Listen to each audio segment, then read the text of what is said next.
If you got in front of your mirror and said half of the shit that you're thinking about yourself, you'd be like, oh my God, that is so fucking mean. You would never. So that's why I'm like, get in front of your mirror. Like, even when you're having a bad day, even when you're not believing in yourself, even when you like get fired, anything, get in front of that fucking mirror and talk to yourself like your best friend and see what happens. You're listening to Sex with Emily. I'm Dr. Emily, and I'm here to help you prioritize your pleasure and liberate the conversation around sex. Confidence is everything. It affects the way we perceive ourselves, how we interact with others, and definitely shapes our sex life. We want to be confident in the bedroom as well, right? On today's show, I'm joined by Serena fucking Kerrigan, the queen of confidence. She shares the power of confidence, intuition, and manifestation for shaping the course of your life. She talks about her passion for masturbation and what she's learned from virtually dating over 50 men and how to make the Horing 20s fun. Plus, we answer questions like how to feel confident after hooking up for the first time and how to feel sexy no matter what. Please rate and review Sex with Emily wherever you listen to the show. Subscribe wherever you're listening. That really helps us. It just helps get the show out to more people and help everyone, people just like you. And you can find me at all social media, Instagram, YouTube, TikTok, Threads, X. It's all at Sex with Emily. My new articles, Meet Your New Kink, Foot Play, and How to Master Cowgirl and Reverse Cowgirl are up on sexwithemily.com. Okay, real quick, before we get into the episode, are you looking for the perfect holiday gift that keeps on giving and you don't have to wait for delivery or anything like that? My Smartsex membership community is perfect. It's your all-access pass to exclusive workshops, live events, intimate conversations about sex, relationships, pleasure. This is your community. These are your people. We launched it in September and it's been an incredible resource for so many. Whether you want to like level up your intimacy or just give someone you know a whole new world of connection and confidence, Smartsex has something for everyone. So if you want to make sure this holiday season is your sexiest yet and 2025 is your best sex yet, visit sexwithemily.com/smartsx to join today. That's sexwithemily.com/smartsx. And don't forget to check out Shop Sex with Emily for all my handpicked pleasure products. They are perfectly curated to make your holidays even hotter. Whether it's toys, accessories, fun gifts, something for everyone to explore and enjoy. Give the gift of pleasure. Head over to shopsexwithemily.com for your perfect gift. All right, everyone, enjoy this episode.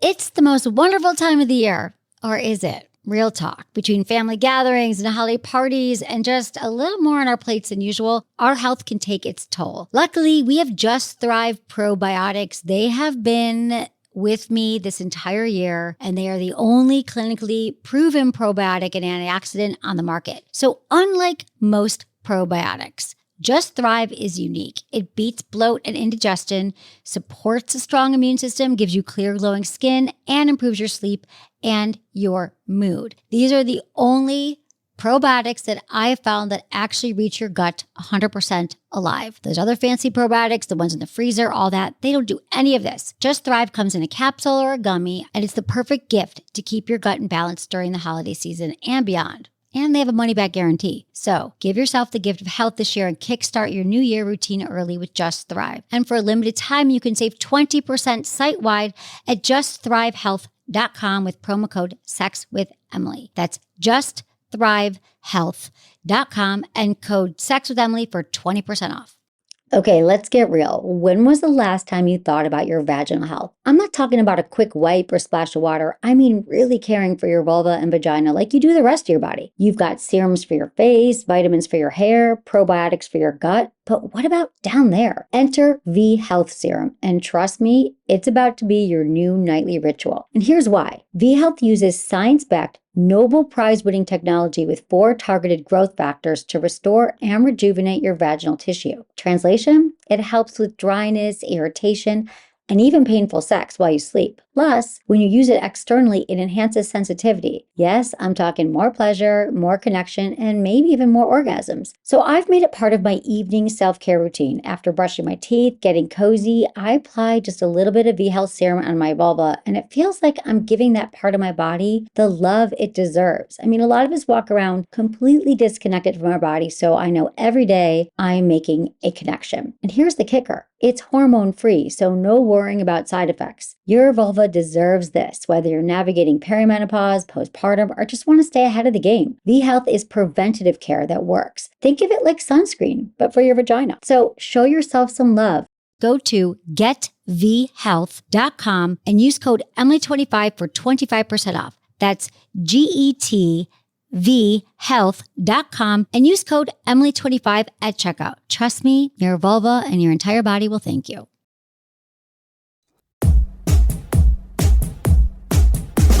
Today's guest is Serena fucking Kerrigan. She's created the first ever Instagram live reality show, Let's Fucking Date.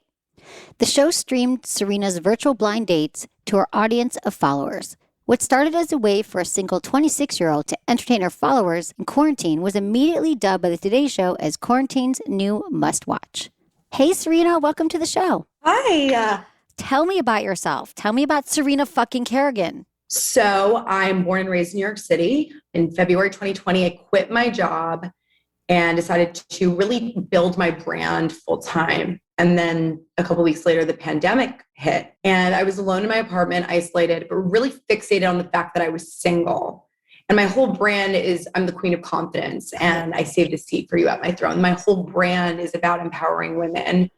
And I was fixated on the fact that like, I felt so alone and it really complicated my identity and my narrative of not needing anyone but myself to be happy. So I started talking about this a lot on my Instagram, my content. I started going live every day, drinking a bottle of wine on my couch because I had nothing else to do.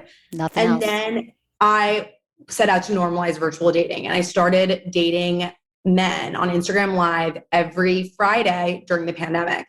And I dated a total of 50 men over the course of a year. I did 3 seasons, sold it out to sponsors, and I created 2 card games from the show, Let's Fucking Date and Let's Fucking Fuck. 50 men. That's like so many more men that you probably dated during the pandemic than most single people. Let's just say 100%. You know, I think like the main prerogative of the show was every date was blind. So I'd go on 2 dates every Friday. And I did this on purpose. I had a producer, I had a whole team that I like quickly hired because I feel like when we go on dating apps, we have a really preconceived notion of who that person is. We stalk their Instagram, we Google them, maybe a friend knows them, we hate their photo, they're wearing sunglasses, they're holding a fish. Oh my fucking God, no, right? Don't wear the sunglasses. We want to see your eyes. What the hell? Please, we need to see it. So I felt like it was important to not have any idea of who was on the other side, to really go in with this just open-mindedness and this curiosity. And granted, this was live in front of thousands of people, in front of my parents, family, exes, you name it, live commenting during the episode. But what I loved about it was that like I really did go in with an open mind. And I don't like when people say, what's your type? I know what it is now. Yeah. I always see people like, first of all, I think your 20s are not for getting married. I mean, if people do, that's amazing. But I think wait till your 30s, do the dating, figure out who you like. So I'm thinking 50 men. Like, what did you learn about who's Serena fucking Kerrigan wants to date, who wants to sleep with? So much. You know, someone who's super ambitious like myself, great personality, great sense of humor, but drive is really important to me. Drive, and also like this cool factor, which I can't really quantify, but like I grew up like born and raised in New York City. My mom is an immigrant from Argentina. Like she's a TV producer now, the head of development. Like I'm fucking cool. So like I need someone, you know, but also major, like some of the feedback I got from my producer and from some people on the show, it's like, you're very intense, you're very intimidating. And that was always something that I like was trying to shrink myself to appease what the man would feel comfortable with. Right. And I realized over the course of the show, the main draw that 50 men came on my show, I mean, it was intimidating for them, right?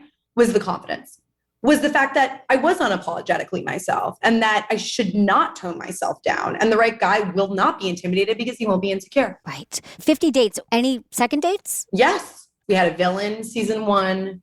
Season 2, we had a really great guy from LA. And then season 3, the last episode of the show, the winner, there'd never been a winner. Okay. Like season 1, I picked myself as the winner. Season 2 was like, whatever, like, because I don't settle and I'm not going to do the Bachelor thing where I'm going to just like have him like, no, that's not me. Just like you said, not what your 20s are for. And I really wanted to challenge that notion of like success in dating. Why does it always have to be marriage or this commitment. Like my parents got divorced when I was 2, live a block away from each other, best friends. So that's success to me versus being romantically together. Right. And that was something I really was trying to show my audience. And then season 3, I did decide to let the audience vote for a winner. And I actually ended up having feelings for the winner. What happened? Okay. He surprised me in New York. Like we were supposed to go live, like our last date. Okay. And like there was a knock on my door at the start of the and he was there. Okay. And we spent the weekend hanging out together. And he was like, this is the start of something amazing. And then I got to LA and I've never revealed this before, but I feel like I got to do it with you. Do it. He would not fuck me. Why? Did you guys hook up when he was in New York? We made out, we held hands. Like, you know, I have to say, I learned something recently, which is like, pay so much attention to that first real date, not the virtual. But like, what are they saying? Because they're going to tell you so much. And I remember, wow, I'm spilling so much tea. But like, enough time has passed that I feel like I can do this with you. I remember we did the show and he wasn't like very touchy with me on camera, which is fine. Like you just, you know, whatever. And then the show ends and then we go out to get a drink and then we're walking back to my apartment and we're making out in my lobby. And I was like, you know, he's not from here. It was his first time in New York. So I was like, come upstairs and I'll call you an Uber. And he was like, we're in my lobby. Like we're not in bed and I'm not taking his clothes off. And he's just like, I'm not going to sleep with you. And I was like, was he joking? Because I've had guys go, don't you think I want to sleep with you? Nope. Like very like, this isn't going to happen. And I was like, I wasn't going to sleep with you either. I was presumptuous.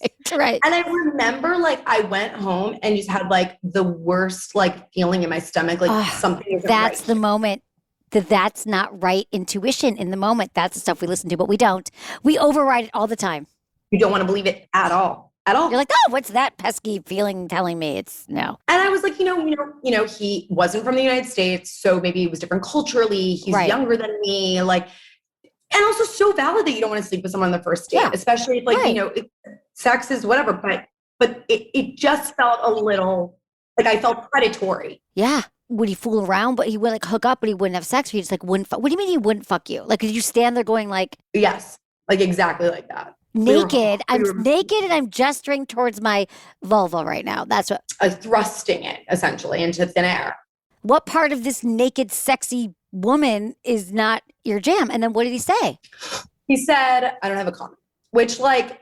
Oh, that's what my prom date said. I mean, I was like, I flew all the way to Los Angeles, got a fucking nice ass hotel for you to not bring a condom when you know you're staying with me for the weekend. Like it just felt so like, okay. And then it went to, and I said, I was like, you know, I'm on birth control. Like I haven't had sex in forever because we're in a global pandemic. And like, I know I'm safe, but I can go downstairs and ask for the front desk for a condom. Like that's not like getting a condom is like not like the hurdle. That's the problem. Right. And then it was, I don't want to get you pregnant. And I was like, with all due respect, I don't want to be pregnant with your child. So immediately like barrier up. And also like, it's ironic because it's like, I'm usually the one on the other side to the guy being like, no, I want to take things slow. So all of a sudden it like was like, you can convince someone to want to have sex with you. Like it's gross. It's a gross feeling and it makes you feel extremely unwanted. And I felt very duped, to be honest. But I'm a very caring and understanding person and I'm not someone who's going to pressure someone into having sex with me. Right. From New York to LA, there was a lot of FaceTimes and texting and he sent me flowers on my birthday. And I thought this guy was my fucking boyfriend. Right.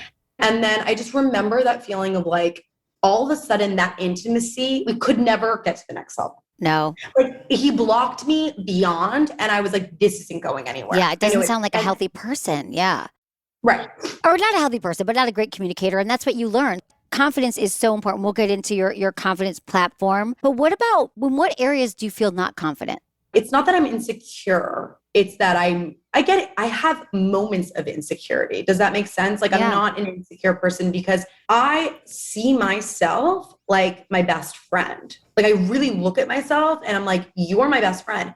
Are there days that like the same way my past roommate, like she comes in, she's kind of annoying me? Yes. But do I stop loving her? No. Are there things that I want her to improve? Yes. Like myself, there's always ways to improve yourself. I think that I grappled, I became Serena fucking Kerrigan, the queen of confidence, because this persona really helped me with the fact that like, I didn't feel like I had this body type that maybe was marketed towards us in the Paris Hilton, Lindsay Lohan, Mary-Kate Olsen era. I wasn't stick thin. I had curves. I'm Latina.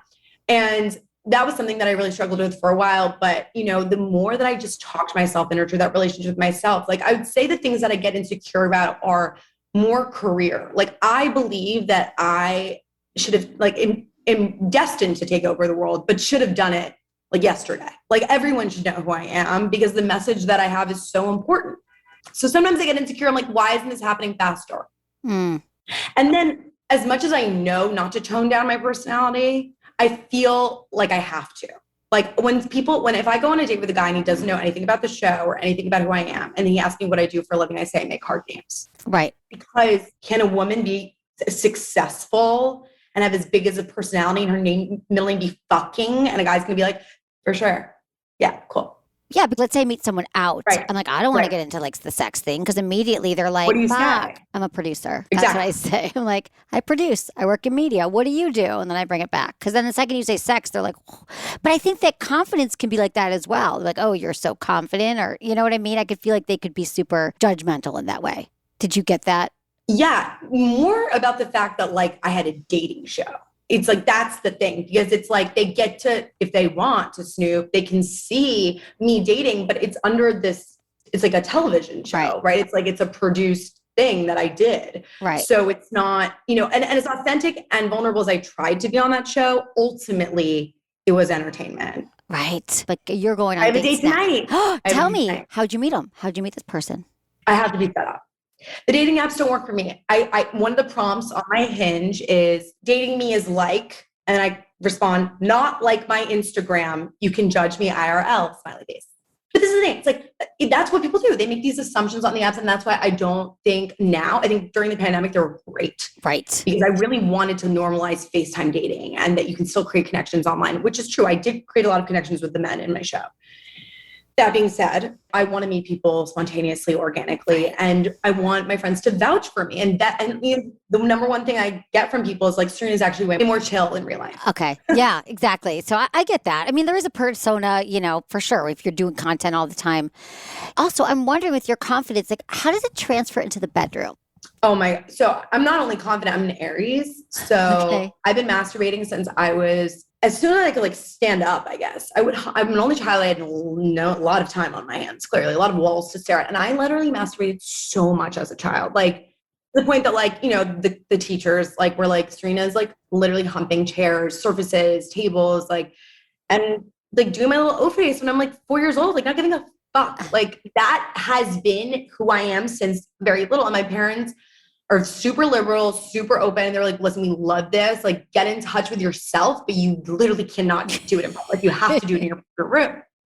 But I've always been very in touch with my sexuality. And to answer your question, in high school, I was desperate for intimacy because of my insecurities of not feeling beautiful and wanted and whatever. So I thought that meant just having sex with someone. That gave me that confidence. And it actually ended up making me feel pretty empty, because when you just have sex with someone that you don't have feelings for, who doesn't care to get to know you beyond that, it's pretty shitty. It doesn't feel great.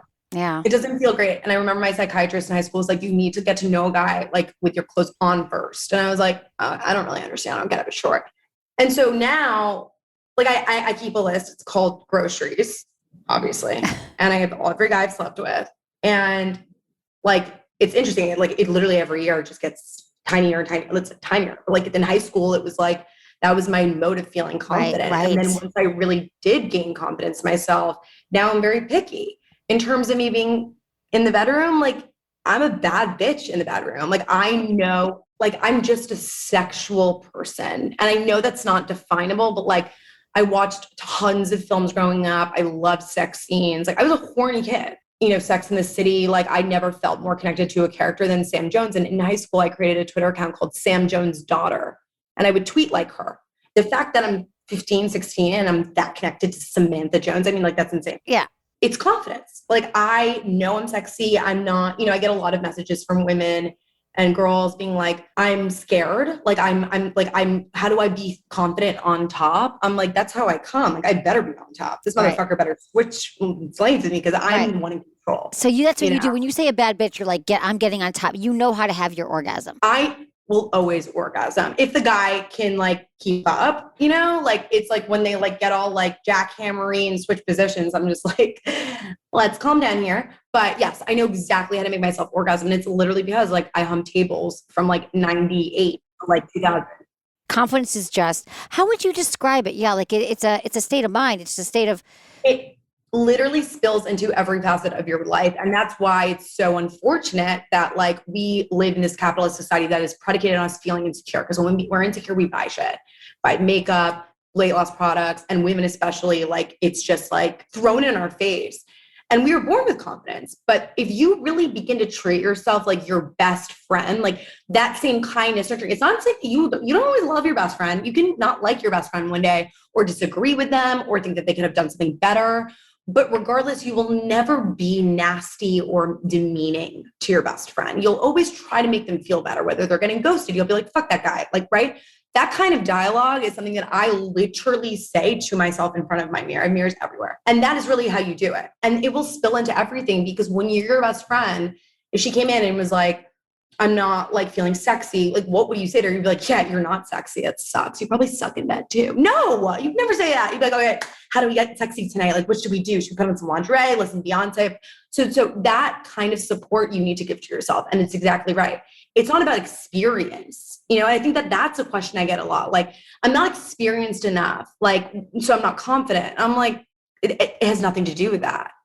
Because like, I wasn't experienced in starting a business or a card game, but that doesn't stop me from doing a great job. It's about having the confidence to do it and believing that you will get the hang of it. right. What was your steps then? You said like looking in the mirror and when those negative, because the limiting beliefs is part of the human condition, negative self-talk. And I think, you know, the suffering, most of the suffering comes from our thoughts. I would say in the human I agree with that. And it's about verbalizing them. Because if you got in front of your mirror and said half of the shit that you're thinking about yourself, you'd be like, oh my God, that is so fucking mean. You would never. So that's why I'm like, get in front of your mirror. Like, even when you're having a bad day, even when you're not believing in yourself, even when you like, you know, get fired, anything, get in front of that fucking mirror and talk to yourself like your best friend and see what happens. That's step number one. And this is something you have to do every day, every night, all the time. If I'm like walking by, like, you know, anything with a reflective surface, it could be a water bottle. You bet your ass I'm winking. It's a puddle on the street. I'm winking at that girl, right? Because I would wink at you or say hi to you if you were, you know, on the street and I recognized you. So why aren't we giving that same attention and love and recognition to ourselves? 1, 2, you can never speak badly about yourself. The way that you speak about yourself becomes who you are. So when I used to say I'm the queen of confidence, and any press article from 2 years ago would have been like, Serena Kerrigan, the self-proclaimed queen of confidence. Now you look me up, it's Serena Kerrigan, the queen of confidence, because I manifested that for myself. That I literally, people will just react to how you present. You really do write the script of your life. And so if you were like, I'm the baddest bitch in bed, you become the baddest bitch in bed. That's just how it is. So when I hear like my apartment, like my company, like no one is allowed to speak badly about themselves. You can say a feeling because feelings go away. They're temporary. So do you teach them the difference between that, saying like, I'm feeling a little bit. Yeah, bloated. I'm not feeling sexy, right? Feelings go away. They're temporary. I'm feeling sad, right? Like you're not feeling sad yesterday. But when you say I am, that's it. Like that's it. And I think it's so funny because growing up, I heard that phrase like sticks and stones may break my bones, but words will never hurt me. I'm like, what were they smoking? Because words carry so much weight. I mean, like we're storytellers. Like that's what human beings are. So the way we verbalize things and especially ourselves is how the world will see us because we decide it's us. We are the baseline. Like there's one person that has been with you your entire life. And guess what, bitch? It's you. And that's it. So that is the one. Yeah. That's the one. That's true. So what is the difference between you when you were doing the dating show and then if I'm on a date with you? I'm there to make people entertained. We're not doing the usual, like, you know, deep conversation. Like, I think I was trying to get them to talk about sex, talk about, you know, the worst sex they've ever had, or like, you know, like when have they masturbated in public or like shit like that, because that's what keeps people, you know, entertained. But that's not me on a date. So you're not going to talk about, when do you talk about sex with someone that you're dating? I'm so open about sex. That's why I knew I was going to love you. It just bothers me how puritanical this country is and how we're supposed to feel so ashamed. And I found a journal entry from when I was 12 years old. Oh, was it 12? Yeah, I was 12 years old. And I gave a guy a hand job for the first time. And the guy told everyone, like, he was my best friend at the time that I had feelings for. I said, please don't tell anyone. I'm not going to school tomorrow. All that. Of course, he told everyone. Principals found out. They called my parents. My mom literally looks at me. She goes, just use a condom. Bless, love her. But I remember writing in my diary, and I have it. It's incredible that I wrote this at 12 years old. But I literally said, I don't understand why everyone is calling him a pimp in a good way and me a slut in a bad way. Right. Like that, like noticing that double standard when I'm so young and had the first sexual experience from anyone in my grade, I noticed immediately I was being treated very, very, very differently. And so I feel like it's kind of my duty, like I'm sure maybe you feel too, to normalize it. It should be so normal. It should be. Like, what the fuck? Yeah. What's bad sex? Like, what's a scenario where you're with somebody and you're like, the jackhammer move? Like, what the fuck? Yeah. Whoa. We were so anti-jackhammer. Whoa. Because they don't know because of porn, and that's what they show, you know? Oh, also the making out for 3 seconds and then just sticking it in. Yes. Like, do you say no, or you like stop? I obviously do, and hopefully they've listened to my show, so I don't have to deal with that. Of course, I say no. I say, first of all, where's the fucking condom? Like, whoa, and like it's just so elementary. Like, it's just like, are you a kid? Like, what? Like, yeah, people don't know this because they watch porn, and that's what happens in porn, and a lot of porn. That's where it happens. Correct. So, and I think, like, you know, just I grew up screaming penis, penis, playing the penis game. Like, when were vaginas talked about? Like, when was that? We weren't. Masturbation wasn't talked about. I love that your parents didn't shame you. I think this is probably part of it, being confident that you don't have those issues. It's like what I'm talking to people about all day long. And like, I would like hump my coffee table, and my mom would be like doing her work, and I'd like. How do you masturbate now? I have vibrators. You know, I'm not gonna lie. Like, I still like furniture. Like, I'm sorry, I grew up that way. Yeah. Pillows, furniture. People like, I love a table. Like, I just do. How do you do it on a table? I'm serious. It's hard. It's like you're gonna normalize this because you're not the only one. Is what I'm saying. People are like, I hump a pillow. It's like this. So it's the corner of the table. It's the corner of the table, and people are like, that hurts, and I'm like, it literally like it hits your clit like right. It's just a really good pressure point. Well, I'm just revealing so much, but you're like, I'm like, why is it a big deal? It's internalized misogyny is killing me. This is it. I know. This is it. Bring it out. It's killing me, but it's like every one of my fans is like, what vibrator do you use? And I'm like I have them here. You got your thing. I grew up humping tables, so why would I stop? Yeah, you just go to IKEA or something, or maybe Restoration Hardware, right? But oh my God, imagine. It would be my heaven. And honestly, like when I was like, I just moved into this apartment, and my interior designer was like, I'm thinking a round table and I was like, oh, round table, we don't do round tables here. Corners only, bitch.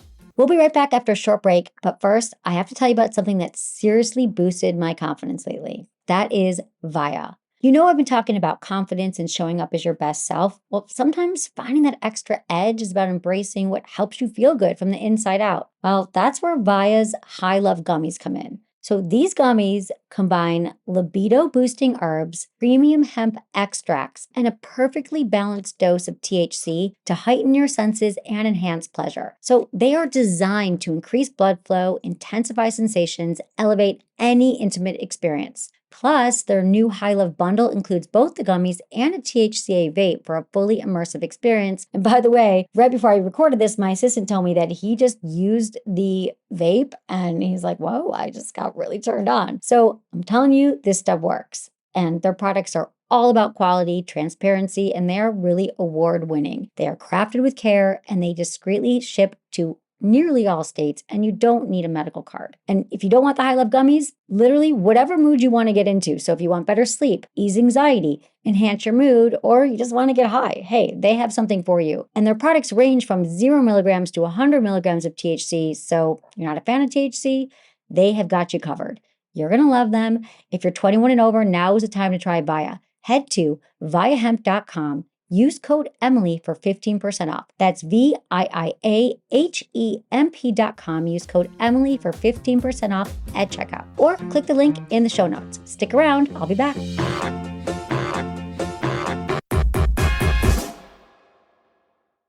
holidays are here. I know you're looking for the perfect gift. So why not give the gift of better sex and deeper connection? Join my Smartsex membership community. You'll get exclusive access to live workshops, intimate Q&As with me, and tools to transform your relationships and your relationship to pleasure. It's kind of like having a VIP ticket to your best sex life ever. This has been an incredible community we launched in the last few months, and all I can tell you is that it's working and it's powerful. So whether you're treating yourself or surprising someone special, Smartsex is truly the ultimate holiday gift that will give all year long. Head over to sexwithemily.com/smartsex to join today. That's sexwithemily.com/smartsex. And while you're at it, don't forget to click out Shop Sex with Emily for all my hand-picked pleasure products. They are curated to make your holidays even hotter and way more pleasurable. We've got toys, accessories, fun gifts. There's truly something for everyone to explore and enjoy. Head over to shopsexwithemily.com for your perfect gift.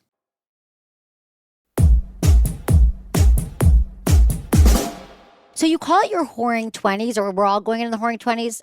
Let me just paint a photo for you, paint a picture. Last Wednesday, I threw a party called the Horing 20s. Then out all night, best night ever. On a Wednesday, no one who parties on a Wednesday. People are partying. Yeah. Thursday, I take an ice cream truck. Literally, I'm riding an ice cream truck to Marquee to see Tiesto. Okay. I walk into a bathroom. Fun. I meet a girl there. She brings me to her table. I ended up going home with a guy. Now, not sleeping with him. Okay. No judgment. No judgment. But I do, there's some degree where I do want to know. There needs to be more we want the emotional connection sometimes. Are you a good guy? Are you someone that I actually want to be with? Am I really drunk and making this decision right now based on that? Correct. Then the next night, out with a bunch of friends, make out with someone on the street, literally don't care. Making out is whatever, no wonder I'm honestly have the sniffles, but whatever, it's fine. And then it's post-COVID, baby. And then Friday went to Lavo, which is a club I hadn't been since high school, to see DJ Pauly D. Then I hooked up with a guy, made out with a guy that night. Walk me through you hooking up with these guys. Do you go up to them and you're like, I'm Serena fucking Kerrigan, we're making, how do you do that? How do you go up and just start making out? No, I don't. I don't go up to these guys. I don't make the first move. Prizes don't chase winners. So they come up to you? Yes. I'm telling you, confidence is so fucking sexy. Tell me, let's get into this. So what? I think there's something about approachability. I'm smiling. I am one of the most positive people I know. I'm the girl that's going to guarantee be happy. Not to say I don't have my downfalls, but when I'm in a party environment, I'm smiling, I'm very social, outgoing. And I think that because they're feeling insecure maybe and guarded, they reject before they can get rejected. So they reject the environment. They're like, this is what, right? Because they're afraid that if they were smiley, that someone would be like, who are you? Get out of here. Yes. Which, by the way, doesn't work. That's not how it works. If you are smiling and you're having the best fucking time and you're just dancing because you want to dance and you don't give a shit about what anyone else is doing, people just become obsessed. And people are obsessed with me. Sorry, but it's true. I'm not even apologizing because I'm there to have fun for me. Right. I'm not don't there go to out if you're not having fun. Right. And have fun wherever you go, right? When you show up there, be in the moment, be present. That's my pet peeve when I hear, I get all these questions from how do I get a boyfriend? How do I get a guy to notice me? See, that's the thing. It's you're going in with this objective to get validation from externally when your validation should come from within. You should be noticing you. How much fun are you having? Are you with your friends? Are you feeling good in your skin and what you're wearing? That is all that's in me. Happiness comes from within, from you, but more importantly, beauty comes from within. That's what my mom always told me. She said, the most beautiful person, if they're not happy with themselves, and then as a result, they're not fun to hang out with, they're negative, they're nasty, they put others down, they're cocky, but they're really insecure, they're not that beautiful.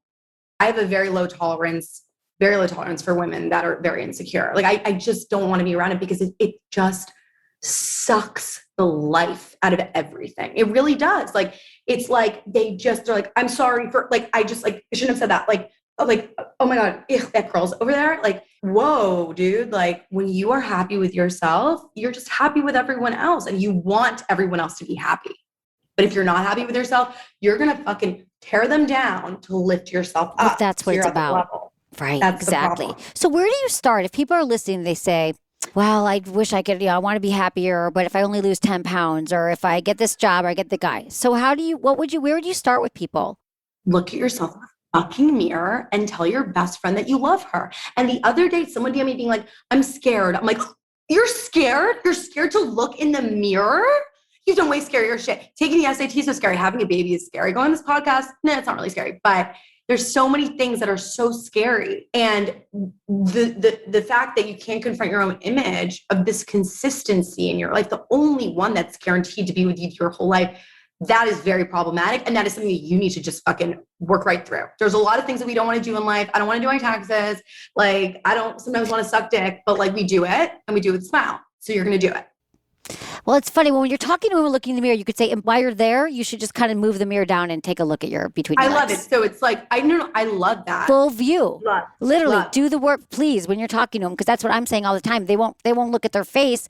Now I don't feel as bad that they were like, I can't look at my vulva. They don't even look at their face. They won't even talk to themselves in the mirror. We got a lot of work to do here, Serena. I've heard like comments from like younger men, like I'm talking like 24, 25, being like commenting on vaginas, the way they look, and like it's the worst. So vagina shaming. Disgusting to me, the shaming. I don't know if I have a pretty objective, I don't know, but I love that practice of like, you same way you look at your face and say you love the body, the vulva. It's the one you have. I'm spreading my legs after this. See, this is good. This is great. I love this, Serena. But I think like it's that, and like really being as disciplined with that. And like I've had 150 clients that I confidence coached ranging from 14 to 60. And the women that the majority were women that really did this became confident and happy. And we're like, whoa. And they saw themselves as completely different women. And it sticks. They stick. That's and then awesome. Removing, you can never speak badly about yourself. The feeling, not like the being, like you can say how you feel, whatever, because feelings go away, but you just can't. You can't. So we got a few questions on Instagram. So someone says, how can I not feel awkward after hooking up with someone for the first time? Like in the morning? Yeah, she's like, how can I not feel awkward? She probably woke up in the morning, felt awkward. I think, the question is like, what is making you feel awkward? What is awkward about sex? Like, personally, this is what I do. When I wake up in the morning, I don't look like this. I don't look like this when I wake up in the morning. I'm like a chameleon. Okay. Like I don't look, I maybe look a little more just different, not bad, just different. I get very insecure about my breath and just like my drool and my, like that. So I and this is so funny. I haven't shared this either, but like I wake up and I'm like, I gotta go to the bathroom. Like I just gotta like get there. And like that, like it takes me a minute to get comfortable to like weasel on out. But when I do, like that is kind of my way of like not feeling like getting rid of that awkwardness in the morning, maybe like after you wake up, like do you kiss? Like, well, go to the bathroom, find that Listerine. And if you find toothpaste, you can go like this. It just it makes me feel more confident, right? Wash your face, brush your hair if you can find one. I don't know what 3-in-1 shampoo that guy has, but whatever. That's what makes me feel better. And then there's the kind of like that break already where it's like, okay, that was that. And then you can see from there. And then you can even go in the mirror and talk to yourself. You're like, I'm fucking awesome. He's lucky, got to fuck me. What helps you feel sexy when you do feel down? How do you feel sexy? I mean, to be honest with you, like I believe fully in like getting out that like outfit or lingerie or like getting dressed up to go see your friends going out, like putting on that outfit that makes you feel really good, blasting Beyonce, throwing on lipstick and dancing in front of your mirror, like, and just being the hottest bitch at the club. Be like, look at me. Like that's really what does lift me up and what really did for a while. Like I had videos of me in like college, like doing that. So yeah, no, it's true. Yeah. Put on music, touch yourself, get to know yourself, masturbate, circulate the sexual energy. Masturbating is like it happens all the time. So like, yes, masturbation for maybe that's why also it helps you because I'm such on the masturbation bandwagon. I'm always telling people, Matt, the more you masturbate, the better you're going to feel. Sex begets sex. And the more sex, like sex is just like, I know what I like. Yeah, like, you go to the club, you've just masturbated, like you're feeling in your power. You're circulating that energy. For a lot of people, they're waiting for their partners to give them an orgasm. It's like, give yourself the own orgasm. Yeah, We're speaking the same language here. Serena, thank you so much for being here. Serena fucking Kerrigan. I'm going to ask you the 5 quickie questions we ask all of our guests. Okay, here we go. Okay, what is your biggest turn on? My biggest turn on. I love like a backwards baseball cap or like calves or arms or like a big dick. I don't like too big though. And like whispers in the ear. Wow, I'm getting horny. Does that happen on your podcast? Yes, all the time. What's your biggest turn off? Turn off? Trump. What makes good sex? Communication. What would you tell your younger self about sex and relationships? Keep masturbating, bitch. What's the number one thing you wish everyone knew about sex? That it's the least shameful thing ever. And it is the one fucking reason we're on the planet is to fuck. Wow. Good. Thanks, Serena. Serena fucking Kerrigan, how can people find you? Serena Kerrigan on TikTok, Instagram, Twitter, you name it. And let's fucking date. If you want to buy my card game, let's fucking fuck. Congratulations on all of that. We'll also put this in the show notes, a link to all of your materials and your information. Thank you so much for Serena for being here. I had so much fun. Literally so much fun. Such a good time. Good luck.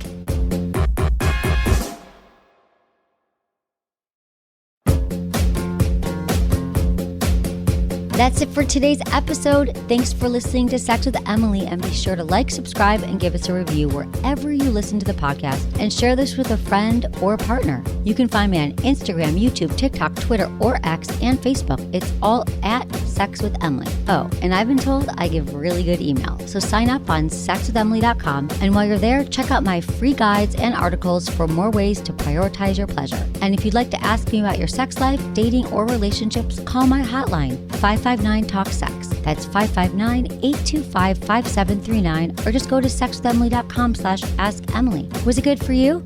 Email me, feedback@sexwithemily.com.